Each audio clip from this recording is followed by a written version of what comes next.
On dit que l'alcool est primaire et qu'il est ramifié. Donc, l'une des démarches, c'est aller proposer les 4 formules semi-disolupées possibles pour cet alcool et pour cet alcool-là quand c'est N égale à 4 et puis choisir les bons.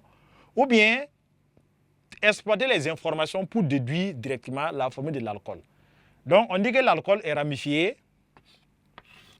Donc, ramifié, voilà, avec 4 carbones, voilà comment peut être l'alcool ramifié. On dit ensuite que l'alcool est primaire. Primaire, ça veut dire que le OH là est porté par un carbone qui est périphérique habituellement.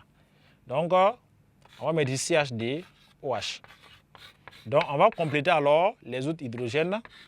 H ici, H ici. Ici, le lien a 3 liaisons, donc il peut prendre un seul hydrogène. Donc, voilà l'alcool qu'on peut avoir. Et cet alcool-là, son nom, c'est le déméthyle propane 1-ol. Donc, voici le nom de l'alcool étudié ici. Question 3, on demande d'en déduire la formule semi-développée et le nom de B. Formule semi-développée et nom de B.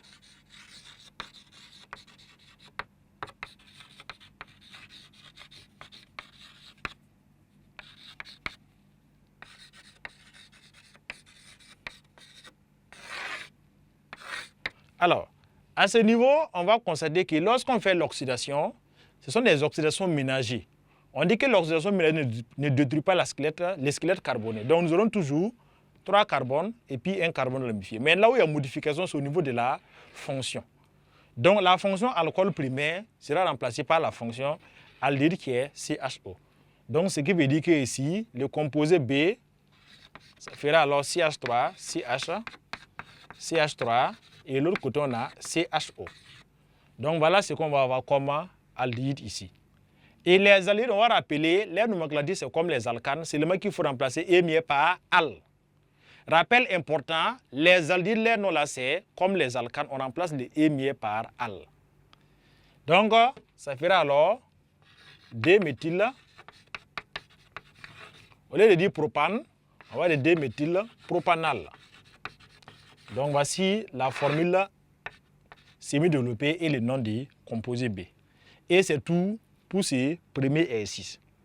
Nous allons continuer avec l'exercice numéro D. Exercice D.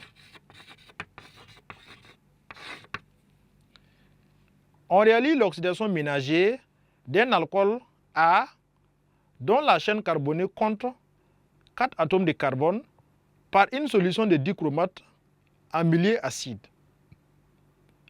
On obtient un composé B qui donne un précipité jaune avec la DNPH, mais ne réagit pas avec les réactifs de chiffre. Petit 1, donner la classe et la fonction chimique de B. Petit 1.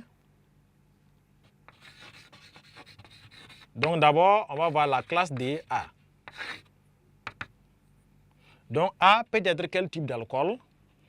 C'est quel alcool dont l'oxydation permet d'obtenir un corps B qui réagit avec DNPH uniquement, mais pas avec réactif de chiffre. C'est-à-dire que le composé obtenu est ce qu'on appelle une cétone.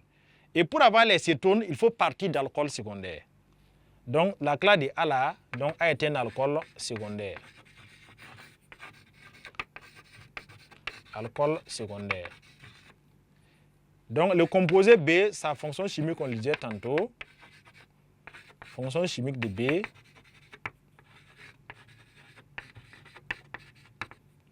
Donc le B est une cétone.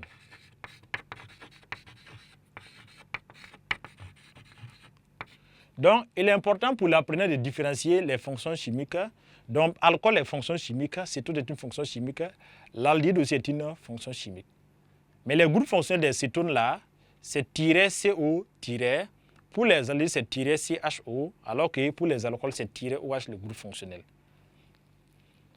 Donc, nous passons à la question numéro D. Donnez la formule semi-développée et le nom des composés A et B. Formule semi-développée. Formule semi-développée.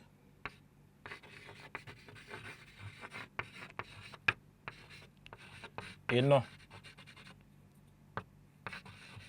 On va commencer par A d'abord. Donc A, c'est l'alcool. Quelle est sa formule semi-développée? Alors, ici, on a dit que l'alcool a donc chaîne carbonée, 4 atomes de carbone et qu'il est secondaire. Quel est l'alcool qu'on peut retenir pour le composé A? Donc, pour avoir l'alcool secondaire, alors, donc comme dans le premier exercice, l'élève peut proposer les 4 formules semi-développées pour cette formule-là, qui est le butane-éole, le butane-déole, le déméthylpropane-éole et le déméthylpropane-déole. Et puis de voir dans cette liste de 4-là, c'est lesquels il doit retenir. Quelle est la formule semi-développée qui lui convient? Donc, pour avoir un alcool secondaire, avec 4, ça veut dire qu'on peut proposer directement, il y a CH, OH. Et on dit qu'il doit avoir des liaisons à gauche et à droite, R et R'. Donc, ce qui veut dire que d'un côté, on peut avoir CH3, CHD, et de l'autre côté, on va avoir CH3. Donc, le composé proposé ici est le butane-déole. Donc, son nom, c'est le butane-déole. Alors, maintenant, pour le composé B. Pour le composé B, alors, quelle est sa formule semi-développée d'abord? Pour le composé B, ce sont les oxydations ménagères. Et les oxydations ménagères, la transformation se fait juste au niveau du carbone fonctionnel avec le groupe fonctionnel. Donc, c'est ce groupe fonctionnel avec le carbone fonctionnel qui va se transformer pour donner le groupe caractéristique des cétones qui est CO. Donc, ça va donner alors CH3, CHD, et là, ça devient CO, puis CH3. Donc, les noms ici, c'est là. Donc là, c'est presque la même chose que pour les alcanes, mais il faut préciser la position du groupe CO terminé avec la terminaison on à la place de émier. Donc, butane, ici, ça va devenir butane déone. Donc, qu'on lit couramment butanone.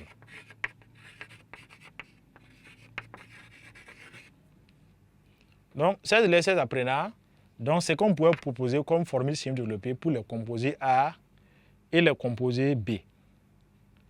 Nous passons à la question numéro 3. Écris l'équation bilan de cette oxydation par le dichromate de potassium.